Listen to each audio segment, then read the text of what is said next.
Hi friends, இந்த வீடியோவில் எதை பற்றி பார்க்க போகிறோம்னா சமையலை பற்றி தான் பார்க்க போகிறோம். சமையல்னால் சமைக்கிறது பற்றி தான் சொல்ல போகிறோம், டிஷ்ஷை பற்றி கிடையாது.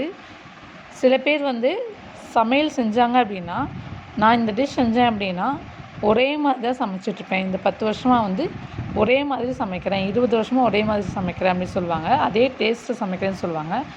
ஆனால் சிலருக்கு ஒரு டைம் செஞ்சது நெக்ஸ்ட் டைம் வராது. அந்த மாதிரி நிறைய ப்ராப்ளம்ஸ் இருக்கும். அந்த மாதிரி ஏதாச்சும் உங்களுக்கு ஒரு டிஷ் இருந்துச்சு அப்படின்னா அதை கமெண்ட்டில் சொல்லுங்கள். நான் இத்தனை வருஷமாக, இத்தனை நாளாக, இத்தனை மாதமாக ஒரே மாதிரி தான் சமைக்கிறேன், உப்பு காரம்லாம் கம்மியாகவும் போட்டதில்லை, அதிகமாகவும் போட்டதில்லை, கரெக்டாக பர்ஃபெக்டாக சமையல் செய்கிறேன் அப்படின்னு சொல்கிறவங்க கமெண்ட்டில் சொல்லுங்கள்.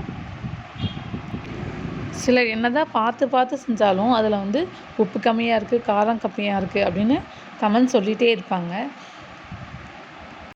அந்த மாதிரி இல்லாமல் யாருமே என்னோடய சமையல் கமெண்ட் சொன்னதே இல்லை, இது நாள் வரைக்கும் என்னோடய சமையல் குறை சொன்னதே இல்லை அப்படின்னு சொல்கிறவங்களும் கமெண்டில் சொல்லுங்கள்.